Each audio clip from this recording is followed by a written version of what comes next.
Bueno, ¿qué tal? Ya está, ¿no? Venga, vamos a por un trabajito más que estamos en la recta final ya del curso, ¿eh? Estamos en la recta final del curso. Lo que vamos a ver para esta semana es el nacimiento de un estilo nuevo, que es el gótico. Y como siempre, cada vez que se produce un cambio en la historia, que da como resultado un cambio en el arte, pues a mí me gusta aclarar qué es lo que ha pasado, ¿no? Para que de repente las cosas cambien. Entonces, para hacer este trabajo, os voy a pedir una cosa, porque es un poco diferente a lo que venimos haciendo hasta ahora. Es cierto que en las actividades va a aparecer el típico dibujito para que tú identifiques, ¿no?, elementos que han aparecido nuevos, pero preguntitas cortas, la verdad que prácticamente no voy a poner ninguna. Voy a optar un poco más porque hagáis preguntas de desarrollo. Entonces yo creo que lo más inteligente, y es un consejo que os doy, es que vayáis tomando nota conforme las explicaciones de este vídeo pues vayan saliendo. Yo iré aclarando y diciendo en todo momento para responder la pregunta 1, ¿vale? Me gustaría que os quedase claro tal cosa. Cuando terminemos eso, digo, lo que vamos a empezar ahora lo debéis utilizar para la pregunta 2. Y de esa forma dejamos todo muy bien cerradito, de manera que nadie al final pues haga un lío, ¿vale?, y no entienda en las actividades qué es lo que le estoy preguntando. ¿Correcto? Venga, vamos a empezar. Yo creo que ya la portada es interesante, ¿no?, y es llamativa. ¡Pum! Aquí está, nada más y nada menos que la Catedral de Milán, que para mí es una de las catedrales más bonitas del arte gótico. Este es el título, el nacimiento del gótico, y nos vamos a centrar en principio en su arquitectura. Vale, empezamos. ¿Por qué pongo esta diapositiva? Porque algunos dice, bueno, pero Carlos, esto ya lo hemos visto. Claro, es importante para mí que sepáis de dónde venimos. Acordaos que el románico va del siglo X al siglo XII. El gótico va a empezar a florecer, principalmente en Francia, en el siglo XII. Y para que eso suceda, la referencia que necesito que tengáis en vuestra cabeza es cómo estaba estructurada la sociedad y cómo funcionaba. Esta será, por tanto, la primera pregunta que os haga, y es que me habléis de cómo cambia la sociedad de un momento, de la época, digamos, del románico, a la época del gótico. Vamos allá. Y qué cosas pasaron por estos cambios. Voy allá, venga, despacito. Primero, acordaos que en la sociedad feudal hay lo que se llaman estamentos. Digamos, pues en la parte superior siempre estará el rey, el poder político. En medio, la nobleza, la gente que tiene más privilegios. Y por supuesto, el clero, el alto clero, es decir, aquel, ¿no?, que es el que de alguna manera controlaba toda la cultura y el pensamiento. Eso ya lo vimos en el románico y no voy a volver. Y debajo pues había muchísima gente, ¿no?, que eran los plebeyos, donde estaban las personas pues que se dedicaban, yo que sé, a la artesanía, al campesinado. La forma de relacionarse entre ellos era lo que llamábamos una sociedad feudal, el feudalismo. En este feudalismo lo que había era unos nobles, estos señores de aquí, que concedían sus tierras, que tenían un montón, al pueblo llano. Y el pueblo llano, pues de alguna manera a cambio, los alimentaba, ¿no?, con todo lo que ellos producían, y además le ofrecían protección. Con lo que es lo mismo, en caso, por ejemplo, de que hubiese algún conflicto, ¿no?, pues ese pueblo llano se tenía que convertir, con las herramientas que tenía o que el señor le daban, en el ejército que les protegiera, ¿vale? Pero fijaos que eran como grupos sociales que apenas se relacionaban entre sí, estaban muy separados. Esto supongo que en historia lo habréis visto y quedará claro. Sigo para adelante. ¡Pomba! ¡Hala! Fijaos qué cambio tan enorme. Lo que tenéis aquí delante es una ciudad. Por primera vez en el siglo XII, lo he puesto aquí abajo, a partir del siglo XII, ya vamos a empezar a hablar de ciudades. Bueno, ¿y qué es lo que ha pasado? Pues mira, han pasado tres cosas principalmente. La primera es la que aparece aquí abajo. Dice, se supera el miedo a la llegada del fin del mundo. El románico empieza en el siglo X. Eso es un cambio de milenio. Claro, vosotros que sois muy jóvenes, ¿vale? Pero los que hemos vivido ya un cambio de milenio porque tenemos una edad, sabemos que cuando eso se produjo, la gente empezó a decir, ¡ah, el año 2000! Esto significa que se va a acabar el mundo, porque el calendario maya, aquello fue una paranoia, que después al final, por supuesto, acabó absolutamente en nada. Pero fijaos cómo el arte románico, lo ponía yo al final, ¿no?, en esos capiteles aparecían imágenes de seres que trataban siempre de infundir muchísimo miedo, el poder de Dios, ten cuidado, que puedes ir al infierno. Todo eso iba asociado a ese cambio de milenio. Cuando el milenio se supera, oye, pues la gente como que se relaja un poquito más, ¿vale? Eso por un lado. Segundo, tiempos de paz y prosperidad económica. Claro, si no hay guerras y no hay conflictos, inmediatamente la economía pues va a subir, se va a generar mucha más riqueza y todo esto al final acaba revirtiendo siempre en el arte. Resultado de esta paz y de esta prosperidad, pues que aparecen las primeras ciudades, y este es el ejemplo que os he puesto aquí en la fotografía. Me interesa sobre todo que veáis cómo en el fondo las ciudades apenas han cambiado, en lo que es el concepto de lo que es una ciudad, ¿vale? Vamos a echarle un vistazo como si nos diéramos un paseíto por lo que son las ciudades que a partir del siglo XII van a empezar a construirse fruto de esa paz y de esa prosperidad económica. Y vais a ver cómo la distribución, la organización, pues se parece muchísimo a la que seguimos teniendo hoy en día. Vamos a la foto. Lo primero que tenemos, toma, una catedral. Fijaos la diferencia, ¿no? Las iglesias románicas, pequeñitas, oscuras, en manos de un sacerdote, alrededor de ella muy poca gente. Claro, como en las ciudades se empiezan a aglomerar a tantísima población, lo que antes eran pequeñas iglesias, pues se van a empezar a convertir en grandes catedrales. Si antes, en el románico, quien estaba al frente era un sacerdote, pues al frente de las catedrales nos encontraremos al alto clero, es decir, a los señores estos, ¿vale? A los señores más poderosos, que serán los responsables de esas catedrales. Por otra parte, la plaza al pueblo, esto está en todos lados, esto lo tendrá seguro. Si alguno de vosotros vive en un pueblo, seguro que hay una plaza donde la gente se congrega, que es donde suele estar puesto, donde están las chucherías y donde va la gente o donde se sienta la gente a hablar, ¿no? En Sevilla, pues yo qué sé, sería por ejemplo la Plaza Nueva. ¿Qué hay en esa plaza central? Lo lógico, el gobierno de la ciudad, ¿vale? Entonces la arquitectura gótica también se va a empeñar en darle más categoría a lo que sería, digamos, el ayuntamiento, el lugar desde el que se gobierna toda la ciudad. Y ahora, a partir de ahí, de lo que sería el centro de la ciudad, el centro de Sevilla, ¿no? Lo que sería la calle Sierpe, la calle Tetuán y estas cosas, ¿no? Pues empiezan a construirse casas alrededor. ¿Qué sucede? Que cuanto más cerca estés del centro, lógicamente, pues serás una persona con mayor poder económico. Los nobles normalmente no vivían en este tipo de ciudades. Esta nobleza, pasa que en esta foto no aparece, tenían sus castillos particulares, que estaban a las afueras. Pero lo que estamos hablando ahora es el nacimiento del mundo urbano. Claro, ya podéis ir imaginando cómo toda esta realidad va a ir cambiando el arte, ¿no? A la hora de construir lo que va a necesitar la gente, lo que la gente le va a pedir al arte, ¿no? El arte va a tener una función completamente distinta. Bueno, no me enrollo. Alrededor de la plaza del pueblo, pues estaban, digamos, los barrios más privilegiados. Fijaos que incluso, esto sería el ejemplo de una ciudad que ha ido creciendo, pues se construyen una serie de murallas para proteger. Y luego a las afueras, pues estarían los barrios, digamos, más humildes, ¿vale? Donde se encontrarían las viviendas, pues de la gente que se dedicaba a las labores como el campo, pues los panaderos, los carniceros, los que hacían las ropas, ¿no? Textiles, lo que después la gente, pues lógicamente tendría que comprar, pues para vivir, ¿no? Y para sobrevivir. Los oficios, digamos, más sencillos ya se colocaban a las afueras. Y siempre, pues, una muralla que lo protegiese, ¿vale? Bueno, pues aquí terminaría esa primera pregunta. Lo que os voy a pedir es que me digáis cómo cambia la sociedad y cómo cambia el mundo del pueblo a la ciudad, ¿vale? Vais escribiendo una redacción y ahí vais incluyendo los datos, diciendo por qué ha sucedido esto y cómo se configuran esos nuevos núcleos urbanos. Sigo para adelante. Catapón. ¿Esto qué es, Carlos? ¿Esto qué tiene que ver? Pues mira, yo te lo voy a explicar. Lo pone aquí arriba. Nueva clase social. La burguesía. Hombre, claro, es que, como estáis viendo, aquí se está empezando a mover ya el dinero. ¿Y quién mueve ese dinero? Porque los nobles eran gente que heredaba esas tierras, heredaba esos castillos.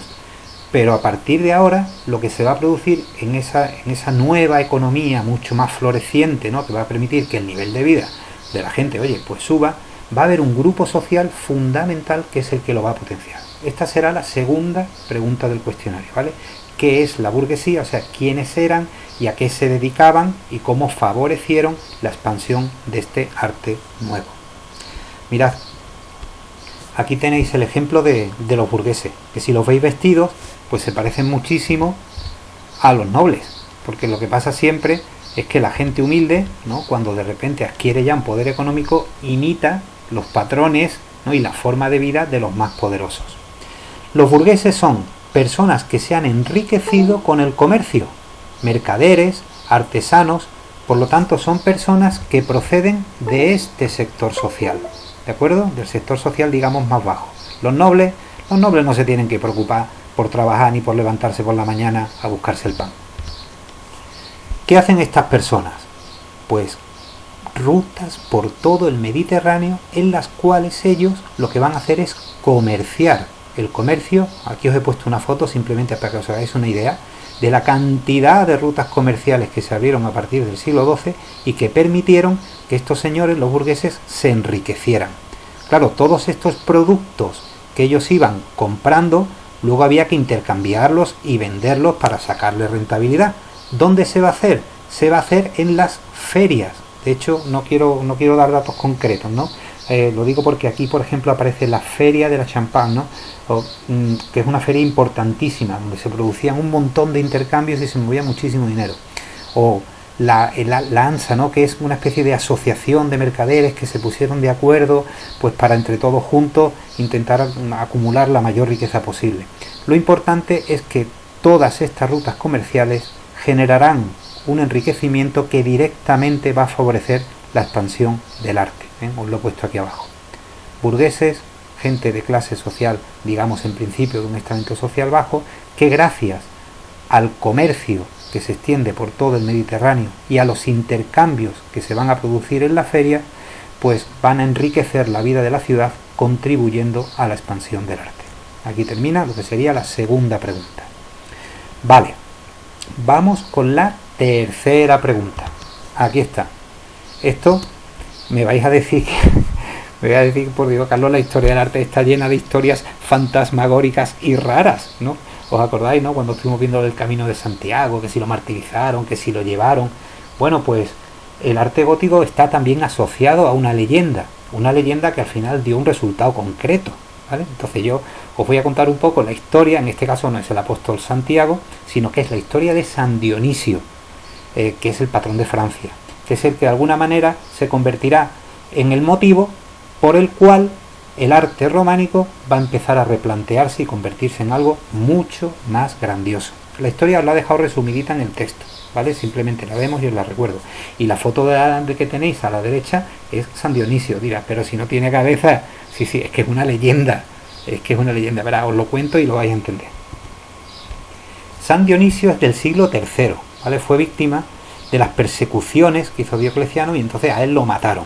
Entonces cuenta la leyenda que una vez que lo habían decapitado y le habían cortado la cabeza, pues recogió su propia cabeza del suelo y se puso a caminar, ¿no? Y estuvo caminando con ella, aquí el muchacho, hasta que llegó a un pueblo llamado San San Dionisio. Cuando llegó, pues depositó la cabeza y en su lugar, pues se construyó una iglesia que a lo largo del tiempo perduró. Como vimos en el románico, eran muy frecuentes las rutas de peregrinación. ¿Acordáis aquello de cómo la gente se trasladaba, ¿no?, de un sitio a otro para adorar, para rezar delante de las reliquias de aquellos que habían fallecido? Bueno, pues desde el siglo III, la historia de San Dionisio y el hecho de que fuese enterrado allí, pues ya ocasionó que un montón de peregrinos fuesen caminando para rezar y adorar sus reliquias. ¿Por qué os cuento esto? Porque será allí, justamente, donde una persona que vais a conocer ahora pensó que una iglesia que recibía tantos peregrinos no podía ser ni tan pequeña, ni tan lúgubre, y tenía que ser un espacio mucho más bonito. ¿Quién es esa persona? Pues el que viene a continuación. Aquí lo tenéis, el abad Suger. Este es el que tenéis que relacionar con la historia de San Dionisio. ¿Qué es lo que pasa? Que en el siglo XII la iglesia ya se había convertido en el símbolo más importante de Francia, porque era una ruta de peregrinación donde había muchísima gente. Entonces este abad lo que decidió era que había que reformarla para darle mucho más esplendor, para convertirla en un sitio mucho más importante. Y se planteó dos retos que cambiarán absolutamente el concepto de iglesia románica. Primero, había que hacerla mucho más grande para que entrasen todos los peregrinos en ella, ¿vale? Está la iglesia de Saint-Denis actualmente. Y después tendría que ser un sitio mucho más luminoso. Oye, Carlos, ¿y por qué especialmente luminoso? Claro, diréis, hombre, hacerla más grande sí, porque si va mucha gente es normal, pero luminoso, el concepto de Dios ha cambiado. Dios ya no es ese ser que infunde temor, no, lo que os decía de esos capiteles con esas imágenes, no, Dios se va a convertir en un ser grandioso que vamos a identificar con la luz de Dios, la luz que inunda el mundo. Hombre, mucho más bonito, ¿no? Mucho más cercano a la actualidad. Yo creo que cuando todos pensamos en Dios, no pensamos en un ser que nos va a mandar al infierno. Pensamos en un ser que ilumina nuestra vida. Entonces el arte va a intentar expresar esa imagen de Dios como el ser que nos ilumina a todos a lo largo de nuestra vida. ¿Vale? Bueno, pues esta es la historia de San Dionisio, perdón que me trabuco, y esta es la historia de la abad Suger, a partir de la cual va a empezar el gótico. Espacios más grandes y espacios luminosos. ¿Cómo lo vamos a conseguir? Hasta aquí la siguiente pregunta. Y ahora vamos con la siguiente. ¡Pum! Aquí está. Fijaos, le he querido llamar a esta diapositiva a la búsqueda de la luz, porque todo lo que va a hacer el gótico al final va a ser eso, ya veréis las imágenes luego. Vamos a meternos con la parte un poquito más técnica, ¿de acuerdo? Entonces vamos a ir viendo cada uno de estos elementos de una forma sencilla. Creo que lo más importante aparece abajo a la derecha, que supongo que lo estaréis viendo, dice, se conservan estructuras y elementos del románico. Es verdad, el gótico, estamos en el mundo medieval, es una evolución del románico. Por lo tanto, cuando tú entras en una iglesia gótica, te vas a encontrar la misma estructura, la nave central, las naves laterales. Es verdad que normalmente los transeptos, ¿no? Esa nave que cruzaba, imitando la cruz de Cristo, muchas veces son un poquito más estrechos. Te vas a encontrar también el deambulatorio, la girola, te vas a encontrar los ábsides, ese nártex, ¿no? Que estaba al principio. Pues claro, lo que vamos a encontrar es que lo que eran al principio, a lo mejor dos torrecitas pequeñitas, una sola, ahora van a ser dos torres enormes, ¿no? Pero sobre esa estructura es sobre la que van a aparecer elementos nuevos. Entonces a mí lo que me interesa, más que volver a poneros un esquemita donde recordéis nave central, naves laterales, es que veáis cuáles son los elementos nuevos que aporta el gótico. Os los he puesto uno por uno y he justificado por qué son esos y no otros. El objetivo del gótico primero es elevar, dar mayor altura. El románico, como sabéis, se construía con sillares, piedra sobre piedra, y al final el edificio quedaba como muy sólido, como muy pesado, ¿no? Claro, como ahora lo que se pretende es ampliar los espacios, dijeron, bueno, pues vamos a intentar dar una mayor altura. Entonces las columnas, como veis, se van a convertir en pequeñas pilastras mucho más estilizadas, que sumándose, pues alcanzarán siempre una mayor altura. De esta manera se consigue que los muros sean menos pesados, son como más ligeras.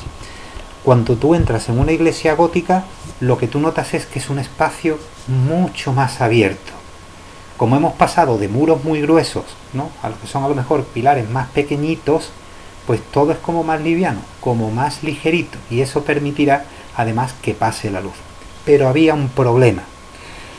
Primero, para solucionar el tema de altura, cómo lo iban a hacer, y segundo, claro, si tú quieres que el edificio no sea tan sólido, tienes que abrir ventanas. Y si tú a un muro le haces un hueco muy grande para meter una ventana, el muro se podía caer. ¿Lo solucionaron? Sí, señor, lo solucionaron. Vais a ver vidrieras preciosas. Vamos a ver los elementos arquitectónicos. Aquí está. Por ejemplo, aparece la palabra contrafuerte, que ya había existido en el románico, pero fijaos dónde está el contrafuerte. Aquí está la nave central, aquí está la nave lateral, y se desplaza hacia afuera, es decir, ya no está pegado, ya no está pegado al edificio, el contrafuerte va hacia afuera, para que la carga de los muros se desplace siempre en esta dirección y se distribuya de una manera más equilibrada, de manera que yo puedo darle más altura porque todo el peso del muro central se va distribuyendo.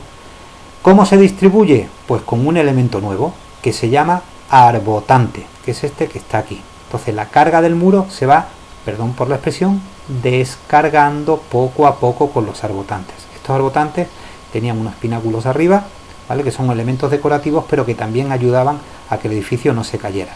Aparecerán las gárgolas, que como sabéis eran una especie como de bocas, ¿no?, por las que el agua, cuando caía, pues salía. No sé si alguno de vosotros ha tenido la suerte de visitar los techos de la Catedral de Sevilla. Os aconsejo que lo hagáis porque es una auténtica maravilla. El resto, bueno, vamos a irlo viendo. Aquí, el arco. En el románico, acordaos, arco de medio punto. Esto era una herencia de la arquitectura romana. Como lo que buscamos es altura, al gótico lo que le caracteriza por encima de todo es el arco apuntado. Hay muchos tipos de arcos en el gótico, muchísimos. Yo estoy simplificando, pero con esto creo que es suficiente. Del arco de medio punto pasamos a los arcos apuntados, arcos ojivales, aquí está. Claro, cuando tú construyes sobre arcos apuntados, la bóveda va a cambiar. Me voy ahora a este lado de la diapositiva, aquí. ¿Os acordáis, no?, de lo que era la bóveda de arista y de lo que era la bóveda de cañón? En este caso, los arcos apuntados, que son estos de aquí, darán como resultado lo que se llama una bóveda de crucería, que es esta que está aquí, ¿vale? Ya, como veis, el arco apuntado ya no es el de medio cañón, genera una bóveda muy distinta. Si os fijáis en la fotografía que os he puesto aquí, pues lo notáis inmediatamente, que el techo de las ciudades góticas no tiene nada que ver con el techo de las ciudades románicas, nada que ver. ¿Cómo son estas naves? Me voy ahora aquí a la derecha. Es que es la forma en la que entraba en la foto mejor, ¿vale? Por eso lo he hecho así. Nos vamos a encontrar con, bueno, aquí están las pilastras, ¿no?, las columnas, que son estas de aquí, que son mucho más ligeras que esas columnas tan robustas y tan gruesas del románico. Cada una de ellas va terminando en lo que se llama un nervio, que es esto de aquí, y que en la foto real pues es esto de aquí, que desemboca en el punto que sostiene todo el peso, que es lo que se llama clave. Alrededor de estos nervios pues se coloca lo que se llama la plementería. Fijaos si estarán bien hechas las catedrales góticas, que hay ciudades donde a lo mejor ha habido un terremoto, se ha caído media ciudad y las catedrales han seguido en pie. Hombre, si algo se cae, lógicamente es la plementería, es decir, la zona esta, ¿no?, que está entre nervio y nervio, pero lo que es la estructura central está tan bien estudiada y tan sólida que ha permanecido en pie, ¿vale? ¿Qué es lo que hemos conseguido? Resumimos. Hemos dado más altura, los muros serán mucho menos pesados y vamos a empezar a abrir las ventanas, la luz. De hecho, os he dejado por si lo queréis ver, ¿vale?, un vídeo que he encontrado muy bonito, porque una de las cosas más impresionantes que tienen las catedrales góticas es que, perdonadme la comparación, a lo mejor que a mí me dice, se te ha ido la pinza, parecen como discotecas, porque es que las vidrieras son de un color tan bonito que cuando tú entras, ¿no?, entras como en esas discotecas donde se ponen así las luces de colores, ¿no?, que van cambiando. Aquí en la fotografía de abajo a la izquierda, es que como digo, no quiero tampoco llenaros de datos, ¿no? Aparece una imagen de una vidriera, esto es lo que se llamaría un rosetón, ¿no?, que son las vidrieras redondas que se colocaban normalmente en las partes más frontales y más importantes de las naves. Pero ahora vais a ver cómo en los laterales también las vidrieras van a estar siempre presentes. Es que Dios ya no da miedo, es que Dios ahora es luz, ilumina nuestra vida, ¿vale? Venga, ya vamos terminando. Catapón. Aquí tenéis ejemplos. El número de ejemplos de catedrales góticas sería infinito, ¿de acuerdo? Infinito. Entonces yo me voy a centrar solamente en lo que es el gótico francés, que digamos es el más importante, porque hay algunas que son fundamentales que las conozcáis. Notre Dame es obligatorio. De hecho, vamos, quien no haya visto la película de Disney del jorobado de Notre Dame es que no ha visto cine. Tenéis que verla y, como sabéis, En esa película, aunque sea dibujos y de Disney, se ve perfectamente cómo era una catedral, tanto por fuera como por dentro, que ahí los dibujantes lo clavaron, y además aparecen las gárgolas, ¿no? De esas esculturas por las que salía el agua, ¿no? Pasa que en la película es verdad que se convierten en personajes muy divertidos. La Catedral de Notre Dame de París, fundamental. Otra muy bonita, la Catedral de Chartres, que está aquí. Fijaos las dimensiones, es tremendo. Es aquí se ve el transepto que os decía, la nave que cruza, porque siempre cruz latina. Las torres de entradas de Senartes románicos se convierten, vamos, en torres preciosas, ¿no? Y siempre con sus pináculos colorados, ¿cómo se dice? Culminando, ¿no? La torre, los pináculos. Os he dejado una imagen de una capilla que es que a mí personalmente me encantó cuando la pude conocer, ¿no? Que es Sainte-Chapelle, que está también allí en París. Tú la ves por fuera y tú dices, bueno, hombre, no es muy grande. Bueno, tiene un rosetón, fijaos, ¿no? Aquí precioso y aquí tiene otro rosetón precioso. Pero es que cuando entras, es que no hay muros, es que no hay pared, es que todo son vidrieras, vidrieras llenas de colores, colores, colores y colores. Fijaos, aquí en los techos, como se ven perfectamente los arcos apuntados, la clave, los nervios y la plementería, con una decoración muy típica del gótico, que son las estrellitas azules del cielo. Y luego os he dejado el interior de una de las catedrales más bonitas que tenemos en España, ¿vale? Que es la Catedral de León, que también es muy famosa por sus vidrieras. En los apuntes hay un apartado especial a las vidrieras. Yo no lo voy a ver con vosotros porque creo que lo bonito de una vidriera es disfrutarla, de verdad lo pienso, ¿vale? Que es así. Y creo que con estas imágenes os podéis hacer una idea. Y con el vídeo que os he dejado al lado, que lo voy a dejar de carácter voluntario, por si acaso alguno dice, bueno, ¿y esto cómo se puede hacer? Pues aparece perfectamente explicado. Bueno, pues muchísimas gracias. Preguntas de redacción y un pequeño esquemita con las cositas nuevas que aparecen y ya está. Venga, nos vemos, hasta luego. Y está salido largo en este vídeo, si es que me enrollo demasiado. No lo puedo evitar. Adiós.